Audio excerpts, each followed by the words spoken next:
서울 지하철 몽촌토성역 근처의 한 편의점.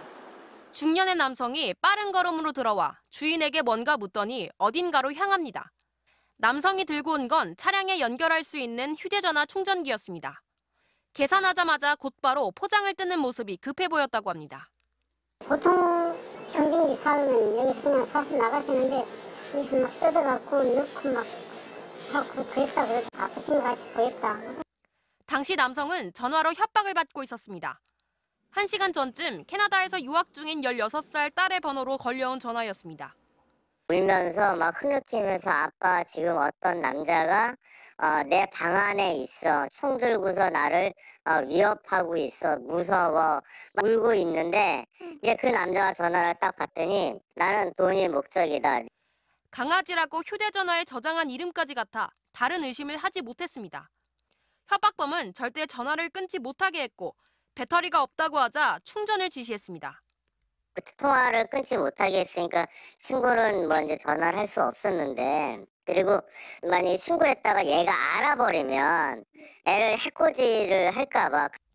협박범의 실제 목소리입니다. 몽촌토성역 2번 출구 앞에 서 계시는데요. 지금 내가 도착했거든. 가서 걔네한테 그 차 좀 표대주고 아저씨 옆에 와서 콜록콜록 될 거예요. 애 좀 한번 통화하면 안 될까요? 전 끝나지 않았잖아.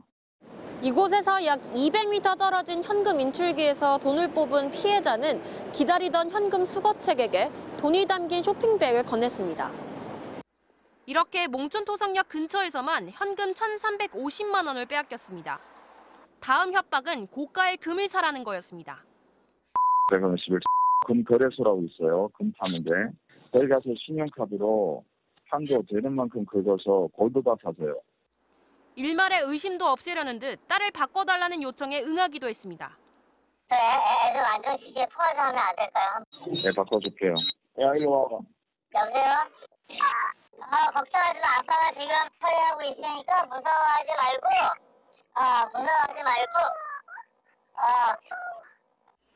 결국 협박대로 920만 원짜리 금을 샀는데 이때도 전화가 끊어지지 않게 해야 했습니다.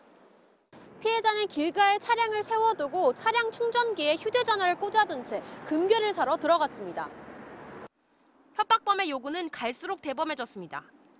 그럼 집에 가서 사람 체크카드하고 신용카드 챙기고 집에 있는 다른 신용카드 챙겨서 나와서 나머지도 찾으세요. 할 수 있는 데까지. 오케이?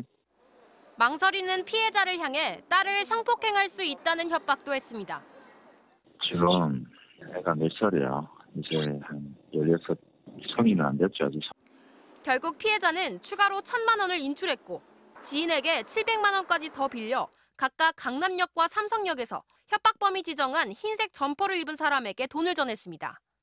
협박범의 지시로 강남 일대 5곳을 다니며 3시간 동안 3,970만 원을 빼앗긴 겁니다. 오늘 수고했어요. 복 많이 받아. 있을 때 건강하고 안전한 것에 감사하고 잘 사세요. 그제서야 경찰서에 간 남성. 보이스피싱은 생각도 못한 채 강도라고 신고했는데 딸과 통화가 이뤄진 뒤에야 전말을 알게 됐습니다. 보이스피싱이라고 얘기를 하는데도 제가 그걸 믿지를 않았어요. 그런데 나중에 애하고 통화가 되고 나서야 알았고 이 후유증이 너무 큰 거예요. 후회감과 분노가 이게 너무 심해가지고. 해외 유학생과 가족들을 상대로 한 보이스피싱 사건이 잇따르는 가운데 경찰은 유학원 정보가 해킹됐을 가능성 등을 수사하고 있습니다. 가족이나 지인의 번호로 걸려온 전화여도 돈을 요구한다면 사기일 가능성이 있습니다. 바로 간다 김세영입니다. 한 남성이 역사 대합실 사물함에서 무언가를 꺼냅니다. 자리를 뜨려는 순간 2명이 달려들어 날아차기로 순식간에 제압합니다. 딸을 납치했다고 속여 부모에게서 900여만 원을 가로채려던 말레이시아 국적의 37살 남성으로 보이스피싱 조직의 인출책입니다. 피해자와 택시기사가 신고한 것을 보이스피싱으로 받았는데요. 1시간 동안 잠복하여 인출책을 검거했습니다. 경찰은 말레이시아 남성에 대해 사기 혐의로 구속영장을 신청하고 나머지 보이스피싱 조직을 뒤쫓고 있습니다. 한인 유학생 부모를 대상으로 딸을 납치했다며 돈을 요구하는 보이스피싱도 기승을 부리고 있습니다. LA 총영사관은 뉴욕과 LA, 맨해튼에서 유학 중인 딸을 납치해 데리고 있다며 서울에 전화를 걸어 돈을 요구하는 피해 신고가 잇따르고 있다고 밝혔습니다. 총영사관 측은 보이스피싱이 의심되는 전화가 오면 즉시 경찰에 신고하고 유학 중인 자녀의 친구 등 비상 연락망을 확보해 놓을 것을 당부했습니다. MBC 뉴스 박진준입니다.